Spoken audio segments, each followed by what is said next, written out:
Assalamualaikum warahmatullahi wabarakatuh. Perkenalkan, nama saya Ayu Vera Agustina dengan NIM 2122024215. Di sini saya akan menjelaskan tentang struktur paragraf dan pengembangannya. Ada dua pembahasan yang akan saya bahas kali ini. Yang pertama, struktur paragraf, dan yang kedua, metode pengembangan paragraf. Struktur paragraf. Struktur sebuah paragraf terdiri atas sebuah kalimat utama dan beberapa kalimat penjelas.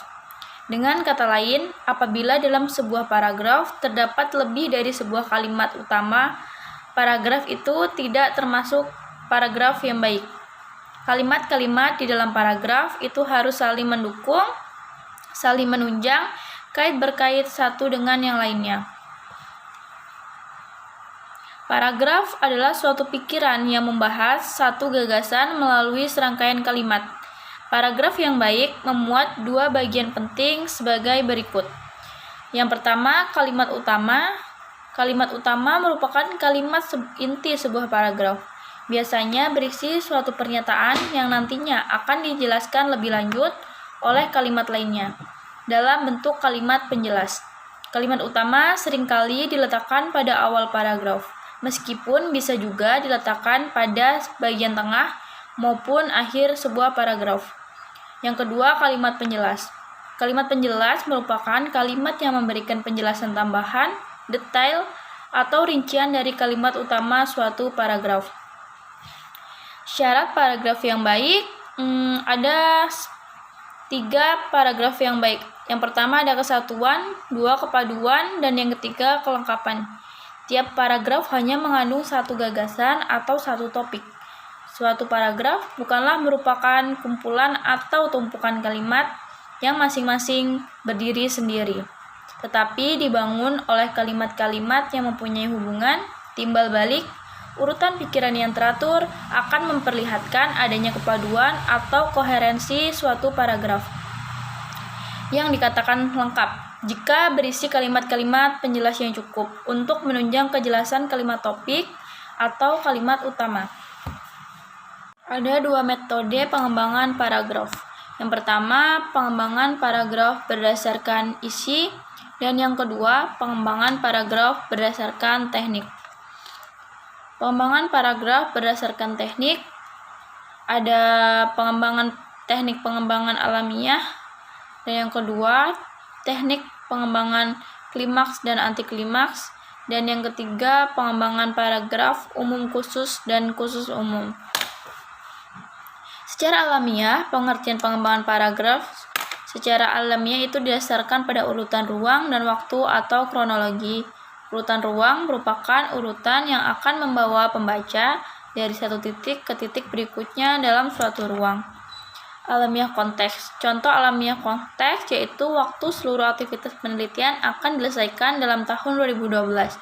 Tahap penyusunan rencana penelitian akan selesai pada akhir bulan Januari. Contoh alamiah konteks ruang. Fasilitas produksi pabrik itu berada pada lokasi yang strategis. Sekitar 2 km di sebelah barat adalah gudang milik pemasok bahan baku. Klimaks dan anti klimaks. Pengertiannya, pengembangan paragraf ini adalah didasarkan pada tingkat kedudukan suatu tema atau gagasan. Paragraf klimaks adalah paragraf yang dikembangkan dari gagasan atau tema yang kurang penting dan berangsur-angsur menuju tema atau gagasan yang dianggap tinggi dan penting. Sedangkan paragraf anti klimaks dimulai dari gagasan penting yang kemudian dijabarkan dengan gagasan-gagasan pendukungnya. Klimaks, setelah cobaan bertubi-tubi menimpa Arifin dalam pencarian istrinya. Akhirnya ia mengetahui istrinya berada di kampung tahanan politik di Pulau Buru. Tak terhitung tetesan air mata dan darah yang mengucur. Sedangkan contoh dari anti klimaks, kini ia menjadi salah satu mafia kelas kakap di daerahnya. Ia sudah memiliki daerah kekuasaannya sendiri. Sedangkan umum khusus dan khusus umum pengertiannya adalah pola pengembangan paragraf. Jenis ini adalah yang paling banyak digunakan. Pola pengembangannya adalah didasarkan pada letak gagasan utama dalam sebuah paragraf. Umum khusus, para ibu rumah tangga dianjurkan untuk cerdas dan telaten dalam memilah dan mengolah sampah. Mereka harus memisahkan sampah basah dan sampah kering, lalu melakukan daur ulang sampah secara mandiri. Sedangkan khusus umum, di antara tempat wisata yang paling populer di kawasan Bandung Barat, yakni Curug Malela Rongga, Kebun Teh Lembang, Paralayang Cililin, serta Gunung Putri. Pengembangan paragraf berdasarkan isi. Pengembangan paragraf dengan cara contoh-contoh pada sebuah cerita. Terdapat paragraf yang menjadikan sesuatu menjadi lebih jelas karena terdapat sebuah penggambaran atau contoh. Bentuk penggambaran berupa narasi dan penjelasan.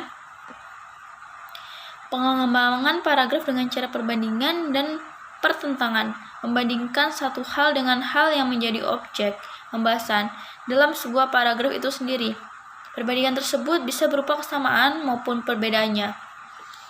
Pengembangan paragraf dengan cara analogi, mendeskripsikan atau menggambarkan sesuatu dengan sesuatu yang lain yang mempunyai persamaan yang serupa.